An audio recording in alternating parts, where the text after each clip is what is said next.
Sky darkens. And flames. And cut. That's great. Good. We've got that. That's Fabo. Fabo. Thank you very, very much. Yay! That's the one. Hey, well, thank you very much, everybody, for a great first block. And have a great break. Everyone's having a break, and we will see you back here soon enough. Ladies and gentlemen of the second unit, that is a wrap on block 1.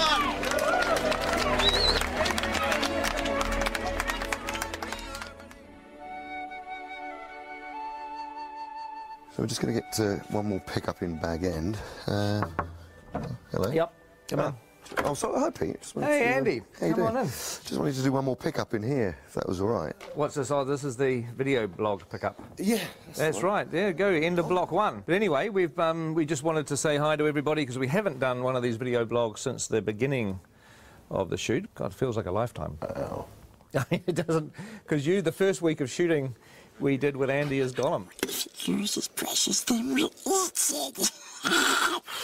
You weren't a second unit director in those days. You were an actor. You were an old-fashioned artist. And now I've crossed over to the dark side. You've now gone to the dark side. I'm wiped. I'm absolutely wiped. It's all yours. Is it? Oh, right, okay. Just give us a good battle. Yeah. Okay. I don't know how you do it. It's You get tired. I always just tell people I get exhausted at the end of the first couple of days and stay exhausted until it finishes. We have 250 days of shooting on these 2 Hobbit movies, and I think it's a much better way to divide that up into 3 blocks and then have some time to edit what you've done, look at it, hand visual effects shots over to the CGI guys. You can really focus on the script revisions. It's a much smarter way to shoot these big films. Yeah, on something of this scale too. I mean, when we got the given our T-shirts, which said 54 days down, 200 to go, I have to admit, I don't know how great it was. And please wear these on set tomorrow. It wasn't exactly a morale-lifting moment, was it? Everywhere you turn on the people's backs was 200 days to go. It's like, oh God, I felt tired before lunch, Good news is that it's over. First day back is Monday the 5th of September. So thank you guys. It's been a pleasure having you with us. What are you guys off to during the break? My wife and I, my lovely wife Aileen, we've got a holiday in the South Island of New Zealand planned. And my lovely, gorgeous wife Nicole and I are just going to work on the house. I'm leaving shortly after talking to you for London, which is a long journey, by plane, and once there I immediately go into production of a play I'm going to do by Eduardo de Filippo.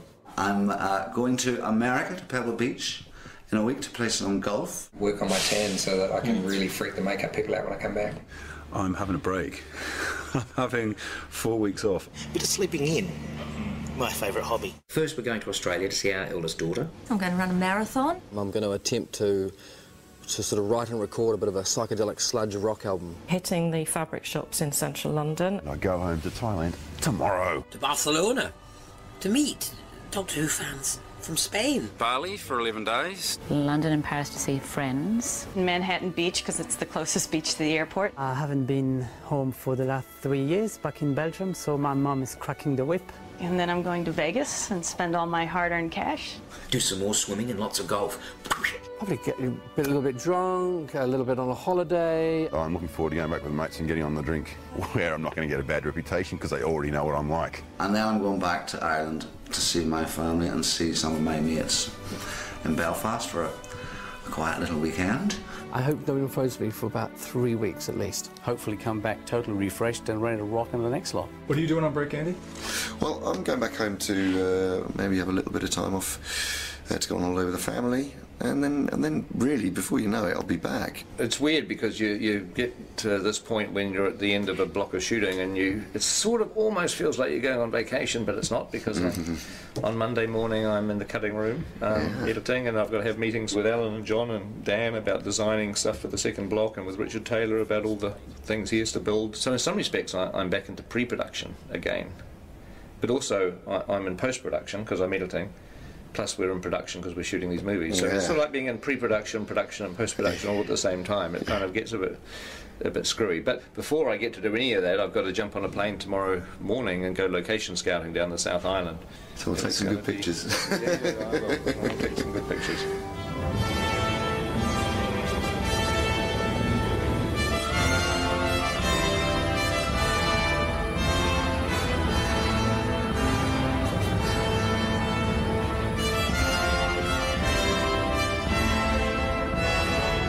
Since we're going to be doing location shooting during our next block of shooting, it's really time to have to nail everything down. Well, on the recce there'll be, it's usually about 17 of us that go. We get around in 5 helicopters usually. It's quite a spectacle when we turn up. Peter, Caro, Zane, Bridget, Andrew, Dan Henner, Simon Bright, art director, Steve Ingram, John Howe, Alan Lee, Eric Sandin, we have Tony Keddy, the grip, Reg Garside, gaffer, myself, location scout Dave Comer joins us, and Peter's assistant Sebastian, the ever faithful Sebastian's there. Here on the mountains I put my hand out and a cup of tea slides into it. That's what we like. There's even a Starbucks up here in the Southern Alps. Slippery, hard to walk and juggle a cup of tea at the same time on this sort of... I know, no mean feat.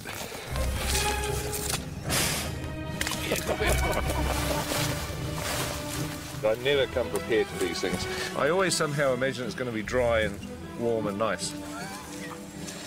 At least it's not raining. We'll be not just scouting, which is essentially searching for locations, we're now returning to the locations that we liked, and we're going to start to talk about the logistics. The old thing, by the time you've helicoptered everybody in and then you've got to helicopter them out before nightfall, you're not actually here early morning or late afternoon. No, right, yeah, you're during the middle of the day, yeah. Broad daytime. Yep. Unless you camp out here. Well, that's just, yeah. On set, we are allowing approximately half a rugby field for the essential equipment trucks, and then our marquees, crew parking, and also unit-based parking, which is where all our makeup and costume facilities are. If you make a path along the edge of the swamp in this... In essence, we need to create space for 2 rugby fields of equipment. It's weird on locations because you're standing in the middle of a mountain or a valley or some beautiful place, and you're having to figure out, you know, where are we going to put the crew tents, where are people going to get changed, where are the portaloos going to go, because all that stuff has to be where you're not going to want to point the camera. You can have Gandalf and the dwarves sort of running up over this brow here and scurrying, hiding down behind these rocks, and just as they get there you crane up and there's one. The last thing you want to find out in 6 months' time is you're standing on this beautiful mountain and saying, wow, this is exactly the shot I want to do, and you find you've got, you know, 20 portaloos right in front of the camera. That's not what you want to do, so you've got to figure all that stuff out. We've got to keep looking. It's sort of sooner rather than later, isn't it? Yeah.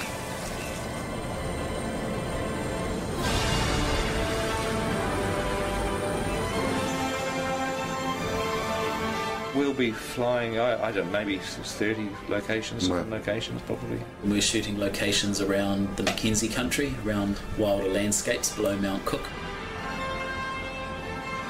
And we will also be shooting around Dunedin Way, more beautiful stone, rock, you know, wild country, and that's quite exciting because it's an area of Middle Earth we haven't visited before. That big rock could be part of a house, couldn't it? Yeah.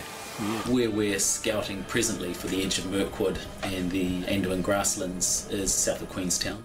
It's pretty incredible. And shooting that? We're still searching and trying to work out how we're going to shoot Lonely Mountain, Misty Mountain paths. Lonely Mountain should be by itself, but you can look over in that direction there. There's still a few rivers that we're scouting for. Yeah, I think we're getting pretty close to photographing every decent river in New Zealand now. It would be quite funny to have 13 barrels all in the middle of this thing. Yeah, with the guy shouting, come on, get on with it. Come on, move ahead, get on, go faster. Is it a floater? It's quite heavy.